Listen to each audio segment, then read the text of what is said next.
Because I lost endgame to Ben the Nub every day for a month at the beginning of every video, I do have to say that my favorite video game character of all time is actually the worst, so Tetra stinks, enjoy your prize Ben the Nub, and enjoy the video everybody else.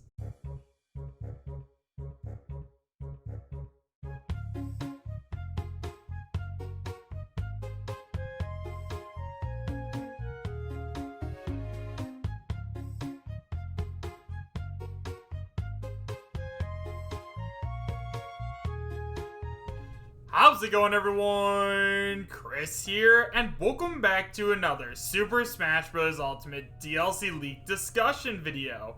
In today's video, we are actually going to be taking a look at a bunch of different leaks and rumors, especially rotating around the Fat Pikachu leak that recently came out, because I actually had somebody named Guyro, who is a mod on my Discord server, and also one of my close personal friends, come out and give me a ton of new information. So I thought it would be fun if today we went ahead and took a look at everything that he had to say, because guys, he might have actually just proved that this leak is 100% real. However guys, as always, and I cannot stress this enough, just because there is a ton of evidence here that this information may be 100% real, that does not mean that it is going to end up being true, so make sure you guys take it with a grain of salt and realize that I'm talking about this just for fun.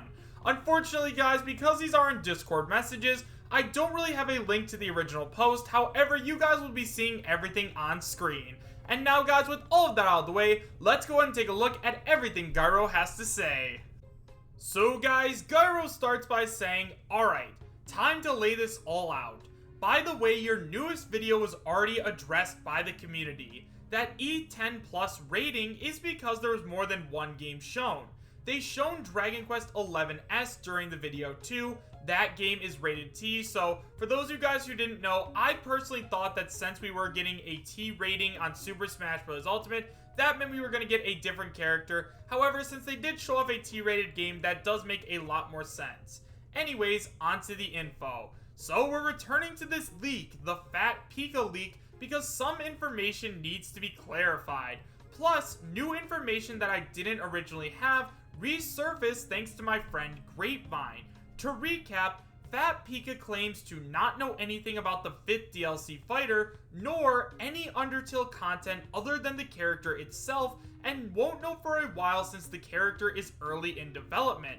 Because of this, they say that, as far as they're aware, any leaks that mention Undertale content in Super Smash Bros. Ultimate are lucky guesses, and any leaks that mention the 5th fighter by name are fake too. I want to bring up the July 6th 4chan post that I mentioned to you before during the first time you covered the Fat Pika leak on August 1st. That post is 100% fake. Its creator reached out to me on Discord after your video to tell me that they made it.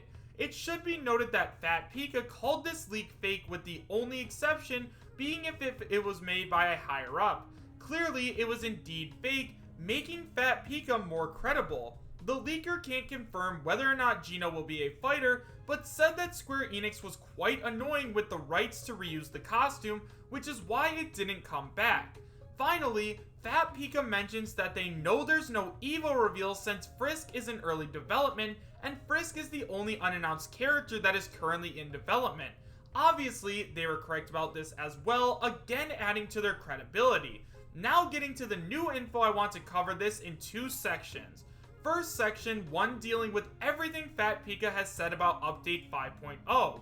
Then, section 2 will also focus on stuff for Update 6.0 for Fighter 4. So, to start with 5.0, I want to share with the Amiibo release date theory you mentioned in one of your previous videos. The pattern for that seems to line up with the time frame that Fat Pika gave for when Banjo releases with the 5.0 update. The September Smash Bros. Amiibo are scheduled to release on September 20th. If Amiibo release date theory is to be believed, then the possible date of release is around the 24th through the 26th of that month. Fat Pika said it was Banjo was 80% complete when his leak was posted on August 1st, and that we'll probably see him in 5.0 in early to mid-September. This seems to line up fairly well, as the 24th is the second day of fall, about as close to mid-September as reasonably possible. They also said that Fighter 4, Frisk from Undertale, started development a couple weeks after work on Hero, other than Balancing finished, and leaks probably will start cropping up soon featuring this new information. There is also a very high probability of a Nintendo Direct revealing Frisk prior to the release of the Amiibo and 5.0 update in the same month. Fat Pika even said this in an answer to a comment. Do you know the general time window when Frisk will be revealed? To which the original poster replied, fall, right around Banjo's release. This would be further credibility to Fat Pika if this turns out to be true. Now that we've established the window within which the update will be coming, I should finish explaining what else is in it according to Fat Pika. Fat Pika said that the update will include the Steve costume, Creeper Head, Master Chief helmet, Heihachi costume, Mumbo Jumbo costume, Lloyd Irving costume plus home run contest, and a very hard mode for World of Light.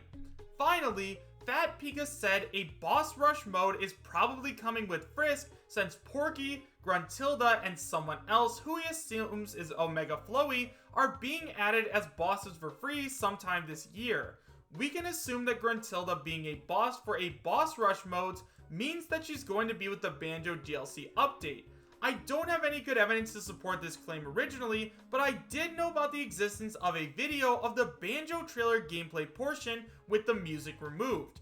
In it, you could hear the sound effects, and specifically, there was a sound effect during the portion of the trailer where Banjo is looking at Gruntilda's lair. I initially heard about this from a blocked content video, but I was never able to find the original video, and blocked content didn't source it either. Thanks to Grapevine though, that is no longer an issue, and we have the Twitter link. Credits to SuperWeebros08 on Twitter for the link. I downloaded the video directly, and I want you to play it and tell me what you hear at the part where Banjo is at the foot of the bridge to Gruntilda's lair. Want you to play this video and listen at 0:32 on it specifically, so let's go ahead and take a listen to this.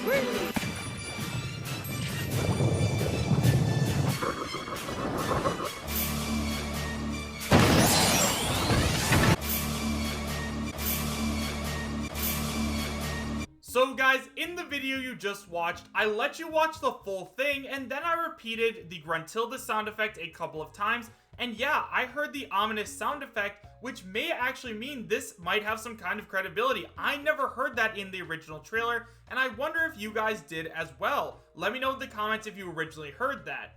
If you listen closely to this section, you can hear an ominous sound effect. It closely resembles a pre-boss sound effect before fighting a boss. I would also like to note that Papa Gino's covered this video clip recently too, but he said that he was not hearing any sort of pre-boss sound effect. I don't know why that was, but it is what it is. I want to focus on this since Fat Pika said that Gruntilda would be a boss in one of the answers he gave. I decided to take a closer look at one of the screenshots from the Smash Bros. Japan webpage in the blog section. If you look at the picture, you can see Gruntilda flying around and Mumbo Jumbo is in the entrance of Gruntilda's lair. Nothing too interesting to point out. Now, look at this screen capture I took from the trailer of that section with the ominous sound effect in it. If you look closely, you can see a few things. 1. No Gruntilda flying around. 2. No Mumbo Jumbo in the mouth. If you also look at Banjo, he is clearly in an idle animation as if locked in a cutscene in the entire picture, especially on the Gruntilda head for the lair entrance when compared to the first one I showed you. It's like a separate set piece or something. Also, if you watch the trailer at this scene, you can actually see the gem eyes are animated with a shimmer on them as the camera pans out. It feels like a build-up for a boss fight. Now let's move to the section 2 and talking about 6.0 update in a bit. Going back to what was mentioned earlier, Fat Pika said that a boss rush mode would be coming. If Gruntilda is a boss, then this further provides credibility to the rest of the info that Porky is coming as a boss as well as Omega Flowy. Grapevine and I believe it to be more than likely that all three of these bosses will be content for Boss Rush mode and be free DLC without the purchase of the DLC fighters, because it'd be needlessly confusing for different people to have to play different boss rushes because of what they happen to own, plus some may choose not to buy certain characters due to distaste for the bosses they come with, losing Nintendo sales. It would be more sensible that all bosses are available in Boss Rush regardless of having the DLC fighters or not. As mentioned earlier, Fighter 4 Frisk from Undertale started development a couple weeks after work on Hero, other than Balancing finished, and leaks will probably start cropping up soon featuring this information. According to Fat Pika, Frisk is in early development and is centered around avoiding conflict for most of their moveset, using the ACT command for specials and accidental hits for normals and smash attacks. The genocide part is saved for the final smash. There's really not much to speculate on either for or against this, but it's definitely worth mentioning. Now, I know this is a lot to already discuss, but I want to talk about one more thing that Fat Pika brings into question. Fat Pika said that at the time he posted his leak, any other leaks that mention Undertale in Smash Bros are just lucky guesses, as said in part 2, but also said that leaks will probably start cropping up soon featuring this information, as said in part 1. This actually makes perfect sense if you think about the source material itself. Other than Nintendo and Bandai Namco, who else is going to know about Frisk being a fighter but Toby Fox himself? The development studio Toby Fox is run only by him. Unlike big companies such as Square, Microsoft and Konami, or even other indie studios like Yacht Club and Way Forward, Toby Fox has no full-time employees other than himself. The larger a company and the more people are involved with a project, the greater the risk of info leaking out. But nothing has ever been leaked about Fighter 4 at all. Not even someone like Vergaben, who has come out with information on Fighter 4, which is especially odd considering how long he knew about Dragon Quest Hero and upcoming Microsoft content. How else would the secret be kept this soundly than by a company of one? As for the reason leaks will probably start cropping up soon, this also makes perfect sense as development on the character recently started. As more people become involved in the character's development, the risk of word getting out rises, and this is what Fat Pika is expecting. And speaking of development of the character, Grapevine and I theorized that Fat Pika might work for Bandai Namco due to how they talk about some of the technical stuff, even calling Undertale by proper game name of Undertale, as seen in part 1 when they said Frisk from Undertale. He at one point noted in one of his messages that it's quite early here, and he sent it at what seems to convert to 5 AM in Japan, and his only evidence for negotiations being difficult with Square was that he heard word around the office. This is also in one of the comment replies in part 1, but I did not take a screenshot of it.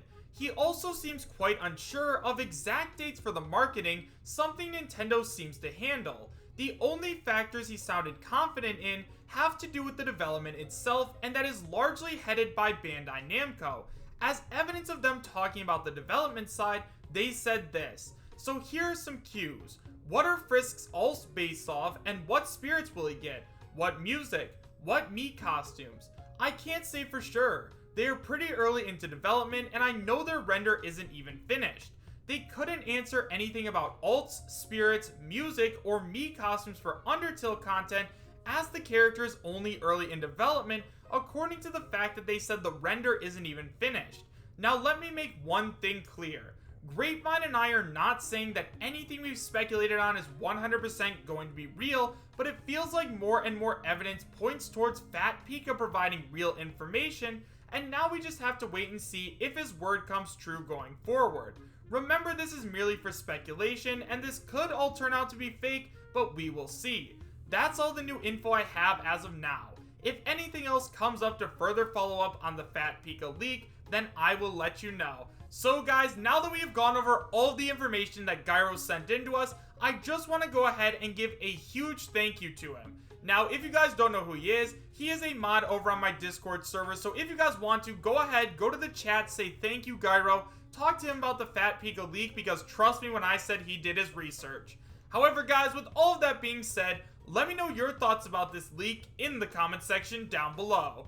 After hearing all this brand new information, do you guys believe that the Fat Pikachu leak is actually going to end up being real? Because honestly guys, now that I'm hearing all this new stuff, I gotta say the Fat Pika leak is definitely looking more and more credible. However guys, those are just my thoughts. Let me know yours in the comments. So thank you guys all so much for watching. Make sure to subscribe, share, and like, and I will see you guys next time. Take care.